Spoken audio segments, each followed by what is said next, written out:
There we are, everybody. Gavin Syme. Hey, let me know if you can hear me. I'm actually on a new phone today. I picked up an S10. Got honestly getting kind of tired of some of the BS with the iPhone after using it for a long time. But that's a topic for another day. I just thought I would go live. I know the videos have been a little sparse lately. It's been busy on the home front doing business stuff, trying to deal with my photography channel and different stuff. Tony DeLion, Cowboys, hey everybody, good to see you. And everybody pop in there. Let's do a quick update. Just wanted to hop on here, do a little live stream. Let me know how the picture is on this one. Hopefully, I got it coming through good. I actually have dual SIMs in this phone now, so I can try and maintain a little more versatile connections and some interesting stuff. In fact, I had a little interesting encounter with the Mexican military the other day that was kind of fascinating. I posted it over on my Facebook page. I'll probably make a video of it talking about some of the Mexican culture. Hello, everybody. Good to see you there in the live chat, talking about some of that Mexican culture and show that video. But I did post it over on facebook.com/Call Me Gav. Make sure you like and subscribe if you enjoy the live streams. And anyways, let's talk a little bit because I'm hearing a lot of chatter, right? There's a lot going on with this whole border fascism, right? The NWO has had this agenda for a long time, and I've talked about immigration a lot. We won't get into the deep history of it, other than to say that the modern idea that immigration should be restricted, the idea that you should have to be papered to enter a country, that you should have to be papered to work, that you should have to be papered to survive. I've been doing some polls over on the Facebook page too that I think are going to shed an interesting light on people's biases, and we'll come back and talk about those another day. But the idea that you should have to be papered to exist as a human being is utterly and completely absurd. It's absolute fascism. It has no part with freedom. So the people that are out there like, oh, we have to protect our country. No, you don't ever protect your country by preventing people from traveling, by giving government more power to control people. The very idea of that is to signify that you have a complete ignorance of history and freedom. And so as we see the U.S. and the fascist in chief, Donald Trump, taking away people's guns and locking down the border and turning our country into New Berlin, even more than it was under Obama. Not that he was good, don't get me wrong.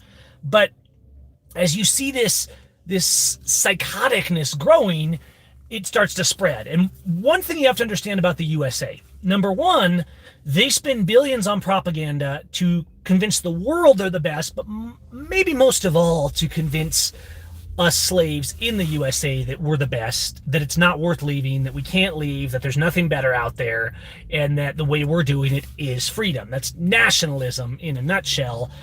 It's nationalistic fascism is what it really comes down to. So as you look at the USA and everything's regulated, everything's controlled, total is illegal, as I say in Espanol. As you see that, what you also have to understand is that the USA goes to great lengths to legitimize itself by getting the rest of the world to duplicate its fascism, or by making the rest of the world, if they won't cooperate with that, by making them look like terrorists. So the Middle Eastern cultures, for example, they don't get the US culture, right? So what do? They demonize them. They make them all terrorists. And they say, oh, they're all just Muslim terrorists, right? Well, no, they're not. I may not agree with the way they all think or the way they all do things, and I certainly don't agree with the leaders of places like, well, pretty much any country, right? But here's the thing. Think about this for a moment. The USA projects that all these Middle Eastern countries are terrorists, and then they say, well, Saudi Arabia is our friend. But Saudi Arabia is absolutely psychotic in abusing its own people, executing children for protesting. It's madness. And yet we're in bed with Saudi Arabia for why? For money, and because they play the game with us. The countries that don't play the game with us, our money, and our games, they get demonized and or invaded. This is very common with the Latin American countries also. So think about this. Guatemala, where all these refugees are coming from, that the US media is trying to demonize as invading our country, and all the idiot patriots out there that actually are still ignorant enough to believe that Donald Trump defends freedom. Those patriots are like, oh no, these Guatemalans, they shouldn't have ruined their own country. They need to fix their own country. First of all, everybody always has a right to travel, to leave their country and enter another. That is a fundamental human right. End of story. Now, the Constitution, of course, in the United States forbids all immigration restriction. The Constitution of Mexico forbids immigration and travel restriction, right? But why are these violated? Because it gives the government power. So what do? In reality, here's what happened. The U.S. interfered in Guatemalan politics and essentially destabilized their country and made it bad in many ways. Not that all areas of Guatemala or Honduras or things like that are bad, but the government destabilizes a country. Then those people leave following the propaganda of the USA. And then we say, oh, look, they're trying to take our stuff and invade our country. So this is the narratives that ignorant patriots will always fall for. But what's happening in Mexico right now? Well, in Mexico, you're probably hearing in U.S. news how Mexico's ramping up its immigration at their southern border. Now, despite rumors and all this stuff, there's absolutely no wall at the southern border. In fact, for all of history, people have just pretty much freely walked back and forth. You can go to the Guatemala southern border, and if you don't want to go through the main thoroughfare, you just pay a guy on a boat to take you across, right? People do it to go shopping. It's a completely normal thing to not get permission to cross from Guatemala to Mexico. Well, what Trump is doing is, because he's winning with the ignorant sheep that travel restriction is freedom, what he's doing is he's using that clout to tell Mexico, well, you have to do it our way. You have to do it our way because we don't want you letting people travel. We don't want you letting people immigrate. It's important to understand that the culture of Mexico is not that you stop people at the border or that they should be restricted from traveling in the country. In fact, the Mexican Constitution actually specifically states that no papers can be required to travel within the Republic of Mexico, okay? The U.S. Constitution forbids all immigration restriction by the Fourth Amendment and by abstentia of the Ninth and 10th Amendment. You can dig into that and we can talk about it later, but that would take a while, and I've done videos on it before. What I'm getting at here is that now you're seeing somewhat, I haven't been down to the southern border, but you're seeing somewhat, and you have to understand, anytime you read an English news article about what's going on in Mexico, it's always exaggerated, but it looks like there's definitely an increase of human abuse at the border. And this new National Guard that's being formed in Mexico, which was the idea of which was to taper down on the drug war and to get military off the streets, because even though the military don't have law enforcement authority on the streets, it's still a controversy, as it should be. You should not have military on the streets. Military on your streets is not a sign of freedom. It's a sign of not having freedom. So if you go down to southern Mexico, there's reports of a lot more immigrants being arrested on the beast train and being deported. Now, it's important to understand that when people get arrested in Mexico, when they get detained by officials, it's so much less aggressive. It's so much less insane and mental. When someone immigrates into Mexico, first of all, immigration without authority, without permission, without a visa, right? Under the Constitution, you don't even need those things, right? But under the currently enforced laws, under their silly immigration agencies that ignore the Constitution, you're supposed to have a visa, right? But if it's important to understand that if you come in without a visa, it's not a criminal offense, okay? It's more like a violation. So you don't go to jail, you don't go to court, you don't get punished in a criminal sense in Mexico for being an undocumented immigrant. You can get deported back to your own country, and this is something that should never be happening, especially with people who may be leaving their own countries for very serious reasons. But regardless of that, people should be able to travel and work freely. Now, I would guess from what I'm seeing and reading that at the southern border in Mexico right now, most people are probably just traveling back and forth like normal.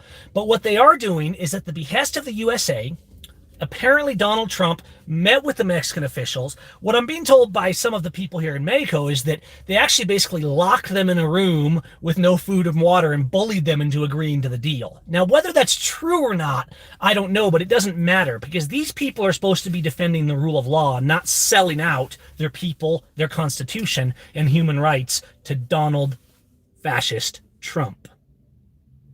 So right now, at least, and the outrage may grow, because what you have to understand is the culture on immigration is different in Mexico. Society doesn't look at immigration and say, oh no, those immigrants, they're ruining everything. Because for as long as they can remember, people immigrated freely in Mexico for the most part, even though there was an immigration agency and things like that, it's more like it was in the USA perhaps in the 60s. If you grow up in the 60s, even in the 90s, guys, the farmers didn't care if the undocumented immigrants came up. The community didn't care. They were hard workers, they said. They come up here, they help us out, we need them, they said. That was the 90s, right? So even since then, the propaganda in the USA has vastly increased. You have to understand that in the USA, no one cared about people freely traveling across the borders up until probably about the 1970s and the start of the drug war and the massive federal power explosion, probably the biggest since after the Civil War and the Reconstruction. Okay, so before that, if you go back to the 50s and 60s, sure, there were border agencies and those were unconstitutional just like they are today, but they weren't enforcing it. They weren't trafficking humans. They weren't literally putting people in concentration camps and separating from their children.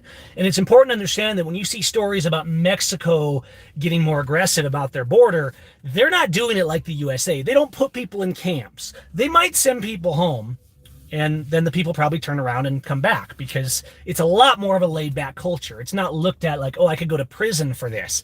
You don't go to prison for immigrating without papers. It's literally not a criminal offense in Mexico. It used to be, but they changed that because they caught flack for it.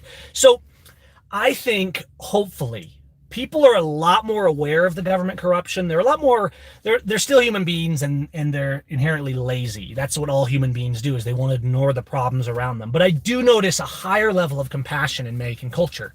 And I think what you're going to see is more and more, there are organizations down here that are drawing attention to the fact that the government is basically selling out to the USA and doing their dirty work for them to abuse the poor. And people are not liking that. The people that live in the southern states, they don't want the military on their streets. They don't want the borders all locked down. It's normal culture to be able to go back and forth.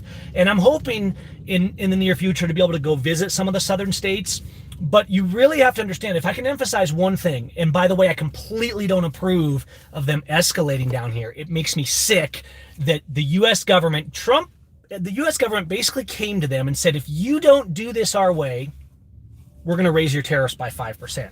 Now, what Mexico's leaders should have said is, okay, yeah, you try that, and we're just going to stop sending you our stuff. So let me know how it works without, food. Guys, the USA is absolutely dependent on Mexico, okay? The USA cannot subsist in its current state. Enjoy not having guacamole and all the other, most of the other vegetables you eat, particularly in the winter in the USA. The USA is not going to cut off Mexico, and if they do, it will be pandemonium. The USA would be terrified. It would last for days. So if Mexico would actually learn to stand up for themselves and tell Donald Trump and the US government to piss off and grow a pair of huevos, it would make a lot of difference, because the USA needs Mexico more than Mexico needs the USA, I would say. And Mexico is the far more freer side of America. It's the far more independent side. It's not a fascist state, but if they continue, and for those of you who are Mexicanos, if you allow the government to continue to basically just brown nose the other politicians from the USA in particular and play their game and abuse people for trade deals, abuse people for politics, abuse people for what is essentially bribes, your country will become a fascist third world state like the USA is becoming. And it won't get better. The violence won't get better. The abuse won't get better. The oppression won't get better. Mexico has so much potential, but people have to stand up. And one thing people forget, guys, about standing up. The most important thing is that you stand up for other people's rights. Because if you only have a mindset of, I'm going to stand up for my rights, I'm going to stand up for me not having to pay that tax, I'm going to stand up for this, right? They're abusing me. Not that you shouldn't defend your rights, but if you have the mindset of, I'm standing up for everyone's rights because we have to unite and come together, that's what makes freedom. And that's what people really need to understand in any country that they're in. You have to defend others. And this is why there's no patriot movement in the States. The patriots are fascists. They want to think they're better. The immigrant is their lesser servitude slave, essentially, right? The number one group, perhaps, well, the number one group in general is the weakest, whether it's the baby, the elderly, the unborn, the immigrant. Most of the immigrants are at their weakest state. And have you noticed throughout the world that our governments and politicians propagandize the people to legitimize abusing people at their absolute weakest state? It's appalling. It's appalling.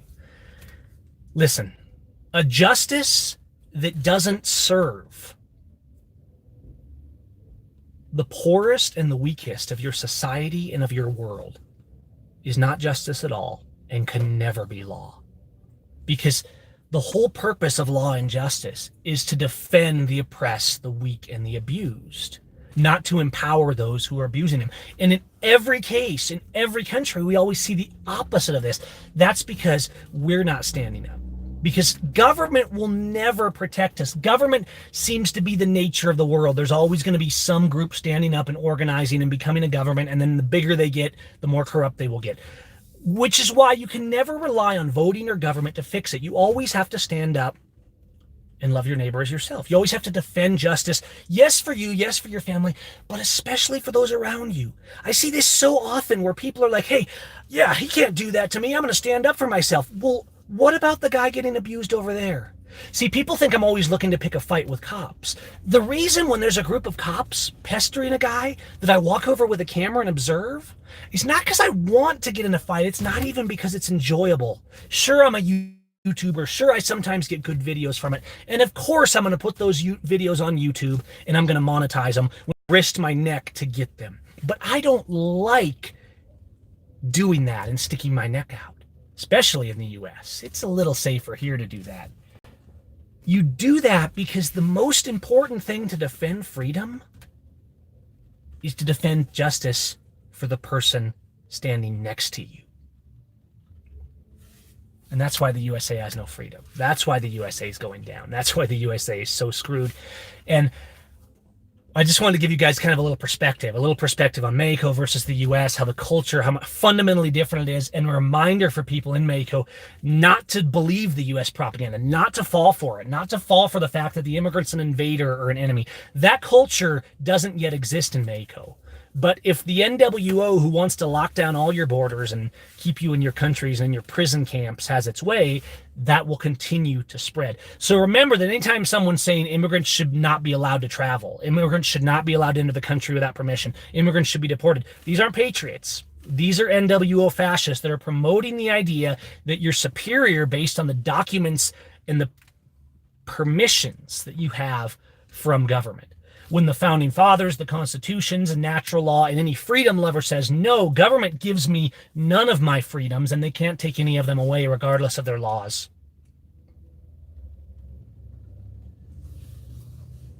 And that matters. In the USA, you have permission from government to exist, and if you don't obey, you go to prison. In Mexico, it's not nearly to that degree.